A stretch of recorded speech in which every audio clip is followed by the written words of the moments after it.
how good this C63 Coupe is.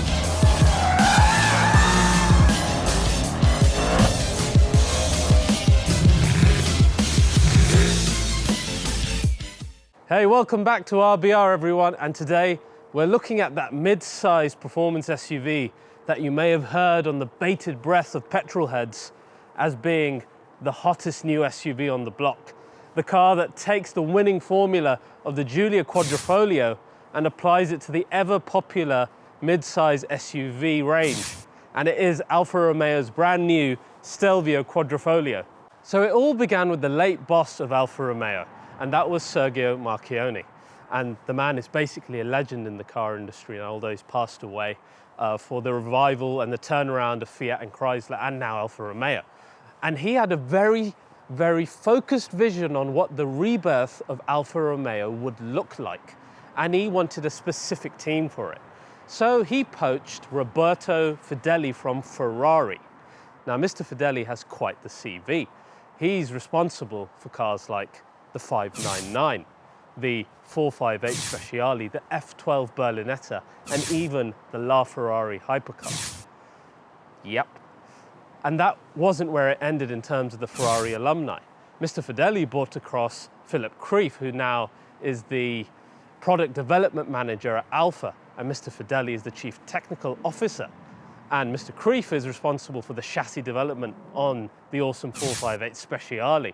And again, it doesn't end there. They brought across Gianluca Pivetti, who is responsible for the modern Ferrari V8s, who was then, of course, head of engine development, not just for these cars, but for the diesels as well. And that's where then the links between the Ferrari V8s and the very special V6 twin turbo that sits inside the Giulia and the Stelvio comes from. It's that linkage. That's why the engines are so similar. And so development began on a new platform, a modular platform for Alfa Romeo that was called Giorgio. Now, this platform cost 5 billion euros to develop. And in case you don't know, that is 2 to 3 times more than a normal car series development cost. But the reason for that is the development wasn't just to be for one car. It wasn't just for the Giulia. It was meant to spawn more cars, hence the reason it's modular. And the first one that they had in mind was this, the Stelvio. So, of course, the Giulia Quadrifoglio was the first one, stormed the market, immediately made an amazing lap time on the Nürburgring, and became a car that was even more satisfying to drive than the M3 and C63, arguably. So, first big statement of the new Alfa Romeo was made. And then this came, the first ever SUV Quadrifoglio, the Stelvio Quadrifoglio. Of course, the car has the same engine as the Giulia, as I said, and it was that engine that we loved, the V6 twin turbo, 503 brake horsepower, as powerful as anything in its class. But it's not just that, you see, because this Stelvio is the lightest in its class as well. It's at least 100 kg lighter than, say, the GLC 63S. And the reason for that is extensive use of aluminium. The engine, of course, is a V6, which is lighter than the V8, but it's also extensively made out of aluminium. The bonnet is aluminium, the wheel arches, aluminium, the doors, aluminium, the rear boot, aluminium, and it goes across. There's much more use of aluminium than I've mentioned. There's even a carbon fiber prop shaft in this car, again, all done to reduce the weight of the Stelvio. And this was a very specific plan. Alfa wanted to be best in class for everything that they entered with the Quadrifoglio brand. And they wanted to do it by being the lightest and the most powerful and to undercut everyone else in price. So this was very deliberate from the start. Now, unlike the Giulia, which is all rear-wheel drive, the Stelvio, being the first Quadrifoglio SUV, pairs the Q4 all-wheel drive system of Alfa's for the first time with this V6, making this car an all-weather car. Now, we'll discuss how that is in the drive itself, but to give you a basic overview, most of the time the car is 100% rear-wheel driven until the brain of the car detects that it needs to help the car with any slip, and then it can bring about 50% of the torque to the front wheels where necessary. So it's a very clever system. Speaking of making statements, as soon as the Stelvio was announced, it broke a record on the Nürburgring of being the fastest SUV on the planet. and that beat AMG's GLC 63 at the time. And then the sneaky Germans had to run back to the track, and they've since claimed it back for the GLC. But you see, this is the beauty of competition. Alfa have made such an amazing car that they had my German friends quivering, and they had to run with panic stations back to the Nürburgring to beat the time again. Now, one cannot talk about an Alfa Romeo without discussing the gorgeous Italian design. So let's have a look at this now. A lot of this is signature Alfa Romeo. It's got that certain Italianness compared to its rivals, and that is very key for Alfa. It needs to be strongly linked to its heritage. So as soon as you look at the front, of course, you've got the shield grille on the front. The tri-lobo effect of the entire front end is very signature Alfa Romeo. The lights, exactly as you see them in the Giulia, and the lower diffuser, very aggressive, but it's got lines and cuts like you don't see in the German cars. Again, very Italian. My favorite part of the front are the nostrils on the bonnet, which are there for an actual reason. They're not just to look pretty. They release heat from the engine bay, but it gives the Stelvio just a certain aggression on the front that the other cars haven't got. I love the wheel design. It's classic Alfa Romeo, and it looks absolutely gorgeous, even in the spec. This is a Misano blue. I quite like the red that we had in the Giulia, personally. One thing I find a little bit odd about the design is it sits really, really high on its wheels. There is like a huge gap between the wheel and the body here. But I kind of forgive all of that, and you'll see why later when we go on the actual drive. The wheel arches are nice and wide. Everything's body colored as well. I don't like seeing SUVs with black plastic parts as a lot of the rivals do.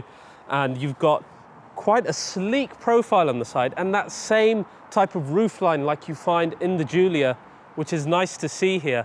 And of course, the car would not be complete without the Quadrifoglio badge on the side wing. Now on the rear here, we've got something quite unique. It's called a camtail rear. And it's kind of like what you saw in classic American cars. What happens is, it's when the body starts off and then ends very abruptly. And you can kind of see that sharp curve at the end of this. And that's very much signature Alfa Romeo. And that's here on the Stelvio. And then, of course, just like the Giulia, you've got the huge exhausts, which are real exhaust pipes on the back. They look really good. And the general shape, the lights, the way that everything is designed, very much reminiscent of that classic Giulia look. The rear window is really small. It's much more like GLC Coupe than a larger SUV, and in fact the visibility is even less than that car. Now, as we said, with the development of that Giorgio platform, this is only the beginning.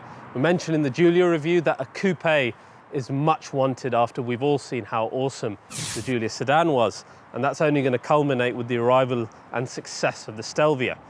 Coupe could be an absolute game changer for that side of the market.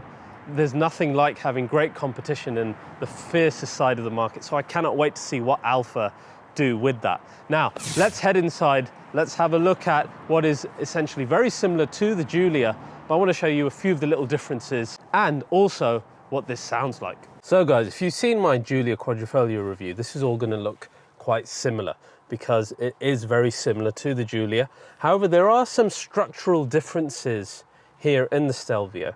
So in the Giulia, the center console area is more aligned towards the driver, whereas here in the Stelvio, it's a bit more symmetrical, a bit more welcoming to your side passenger.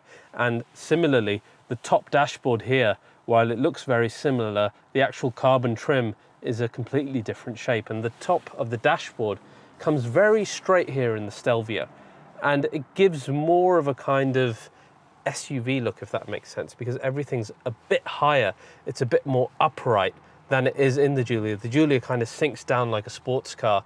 Now, although minor differences, this is quite important, and the reason that I mention them to you, although it might seem frivolous on the face of it, is when you compare it to its competitor, the main competitor that I think this car has, which is the GLC 63S, that car was literally a lazy copy-paste from C63.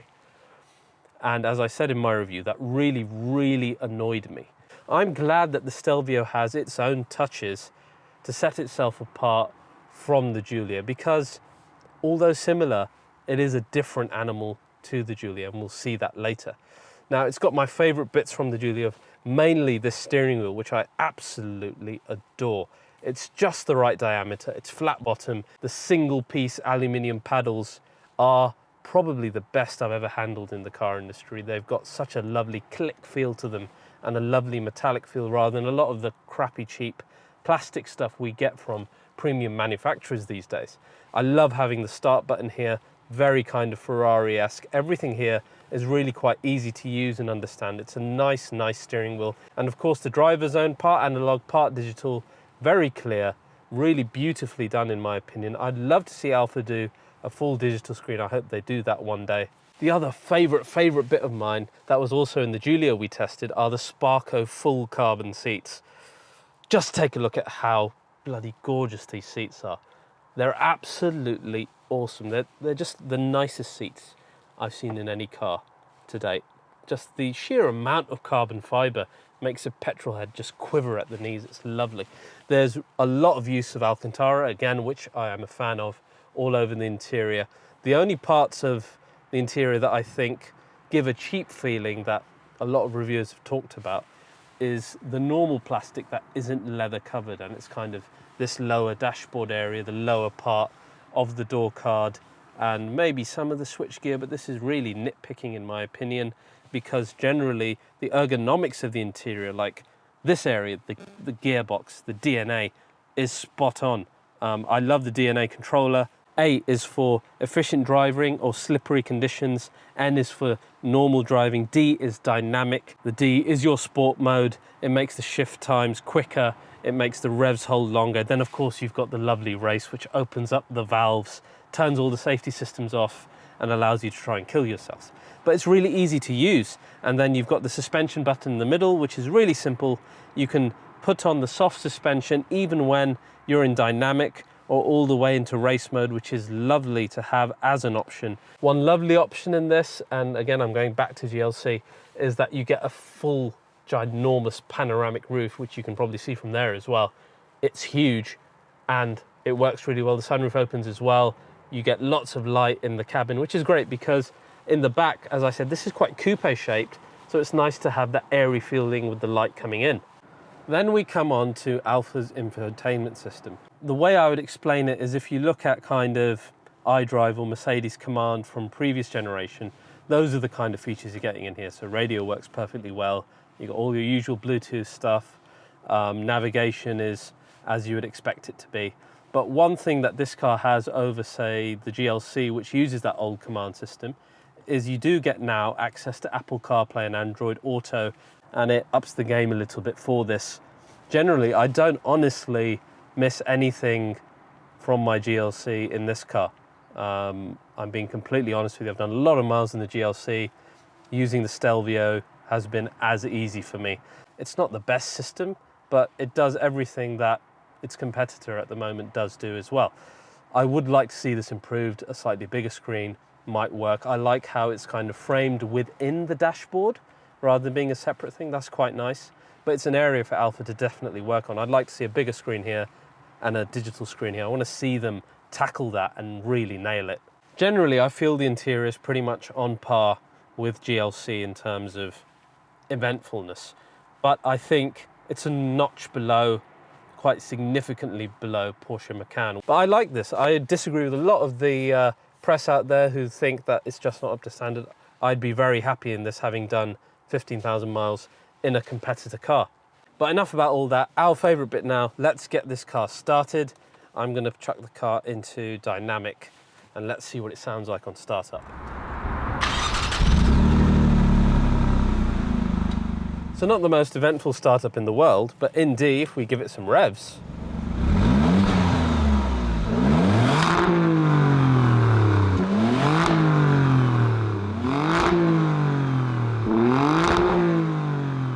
Now, if we chuck it into race mode, you hear the valves open, don't you? You can hear the rumble all of a sudden.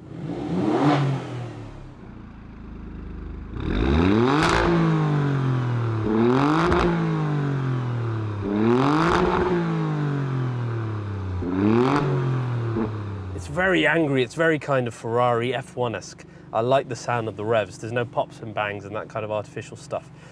But what I really want you to hear is what this sounds like going through the gears in race mode as we test how close this SUV Quadrifoglio is to its brilliant sedan Giulia cousin.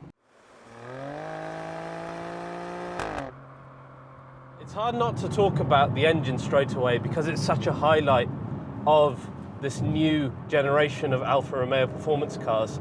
As we said, it's that 2.9 litre V6 twin turbo designed by the geniuses who have come over from Ferrari.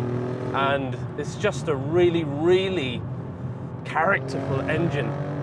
They never ever considered doing a V8 for this range. It was never a consideration because they wanted that power to weight ratio, and a V8 would never allow for that. So the V6 was always what they were going to do, because the character they developed with the V6 in the Giulia Quadrifoglio was something really quite special. So I want to see now whether in the Stelvio, whether it's the same. Oh, this is fun. Because when I go from C63 to GLC 63S, which is of course this car's main competitor at the moment, those similar, it's like a downgraded experience, both in sound, a little bit in handling, etc. Of course, the GLC is its own monster in terms of the 4MATIC Plus. Very similar to this car being different to the Giulia. So my main concern is this Giulia turned down a notch? Is it as good, or is it even more exciting? That's what I want to see. So to start off, let's go straight into race mode. You hold the dial towards race. That disengages ESP, etc., which is not as scary in this as it is perhaps in the Giulia. And then you get the louder sound as well. The engine response is absolutely immediate. And what I'm absolutely loving about the Stelvio is how rapid it feels. You'll remember one absolute highlight for me of the Giulia was just how stupid fast it felt. Even though the performance figures are very similar to its rivals, it just felt so quick. And the great thing about the Stelvio, it's got that same rapid pace that really pushes you into the back of your seat. Proper supercar feeling. It hasn't quite got that you're about to die feeling that you get in the Giulia Quadrifoglio, because that car is so much lighter, it's a small saloon. I always felt the GLC 63S felt underpowered, whereas this feels really rapid. I don't feel like it's a big downgrade from the Giulia. Now, of course, engine response is going to be mega in race mode, but even if we chuck it back into N, which is our mid setting, there is hardly any lag at all, which is great, it means that the engine is willing to give you the power all the time. It's not just when you're driving like a lunatic, and it's so important in a performance car like this that you don't get lag. 0 to 60 is 3.8 seconds. And it's replicatable a lot more often than you'll be able to do in the Giulia, because of course the Giulia will depend on conditions, being a rear-wheel drive car. This car, you'll hit that again and again and again, and it's really satisfying because the pace of these new Alfas is something that is pretty unique to them in the class. The engine is such a highlight in this car, and it sounds brilliant as well. Alfa's got their own lovely soundtrack in these cars that is just so exciting. It gnarls and it barks and it makes all the right sound, especially in race mode where the valves open up.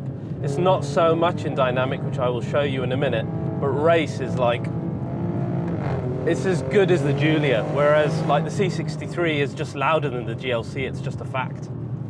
There's not a lot of V6 tunes that I like, but I'm happy to say that the Alfa's Quadrifoglio series is my favorite sounding of the V6s I've tried so far in the modern car era. Just sounds so angry all the time, and you really want that coming into a performance SUV. Bring it back into dynamic.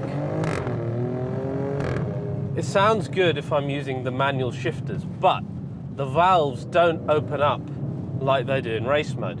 And I said this in the Giulia, that I felt if there was just an exhaust button like a lot of manufacturers have, it would have helped things. One thing I'd quite like them to do in that case then is to make D open the valves up just like race does. Kind of similar to how Sports Plus in an AMG would open the valves as well as race mode. I think it would just make sense, and it would allow you to get better sound in daily driving rather than having all the systems turned off. Now the other thing that gets you immediately, much like Giulia, is how good the steering is. Now this has the best steering ratio in its class at the moment, and it really turns in sweetly for an SUV. I mean, I thought the Giulia had best in class steering as well. This, I think, I mean, it's pretty damn close. It just doesn't feel like an SUV when you're turning in. But I'm not surprised, because this is an area that they've really concentrated on at Alfa. They really wanted to make the steering as good as possible, really focusing on keeping tyre contact on the ground to give you that really nice turn-in feel. I can't believe it's an SUV sometimes. I think part of it is the driving position of sitting so low, and the fact that it reminds me so much of the Giulia.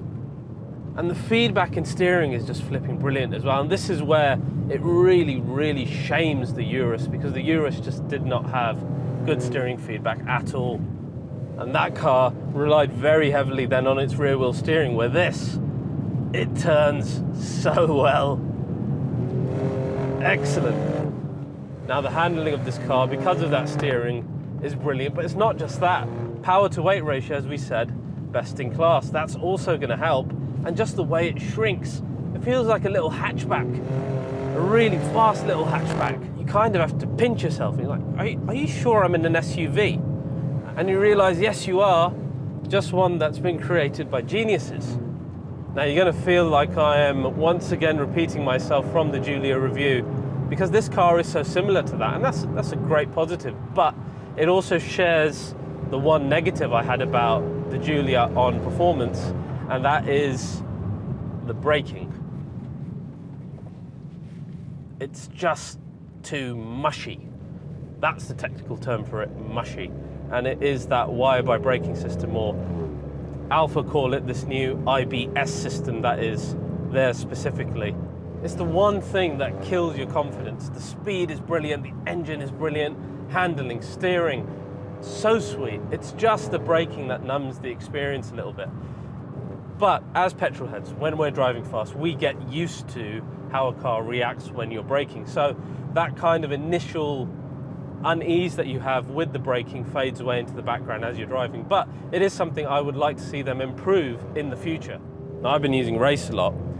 I want to talk about the daily usability of this car, because that is crucial for cars like the Stelvio. And the brilliant thing about the Stelvio, it's got even better suspension, I feel, than the Giulia did. When you have it in D or N, and obviously A, it is so comfortable to use daily. You don't discern any of the engine noise, which might be a plus or a negative for me. I like to have the rumble in the background, being an AMG nutcase. But it's nice that it just becomes a normal SUV. You kind of get 25 plus MPG. You don't feel the horrid bumps in our UK roads. And again, of course, it's an all-weather, all-year-round car. You can put it into A, which is great for if it's too slippery outside, and you can just use it all year round. I don't think I'd be comfortable doing that with the Giulia, but I'd be very, very comfortable doing it in the Stelvio. It is exactly as you expect. It is a car that you can use all the time, and it's for that petrol head who hasn't got the unrealistic lifestyle of some so-called Instagrammers and YouTubers where they seem to own every single car under the sun. No, it's for the guy who can afford one, maybe two cars, and needs it to do a lot of things. And this car really does that. And to me, it's just two fingers up to all the big, fat, fast and loud SUVs that are so-called performance SUVs. It just says with great arrogance, you're for the soccer moms, I'm for the petrol head. And it's specifically this class of performance SUV that has turned things around, and we actually call SUVs performance cars now. It's thanks to cars like Giulia, GLC and Macan. And I can imagine Urus customers don't like this car very much either. It's as good, if not better, than the GLC 63 in some performance areas, certainly when it comes to matching its sedan version for pure sound and pace, and it definitely floors the Macan. People absolutely love to nitpick about the interior, materials, the navigation screen, but you're missing the big picture for me about this car. Yes, those things can definitely and should definitely be improved, but as a performance SUV, this is the first SUV quadrifoglio. It's Alfa's first go at it, and they're already on the podium as far as I'm concerned. It's no longer the company it used to be. It is now an out-and-out performance sports car manufacturer that's going to keep the Germans on their toes. I'm absolutely smitten by these cars. So guys, thank you so much for watching this review on another amazing mid-size performance SUV. Please do like and share this video, really important for the channel. And of course, if you haven't, please do subscribe and hit the bell icon. In this short review, I've already consumed more than half a tank of fuel. Now it's time to consume the rest of it. See you next time, guys.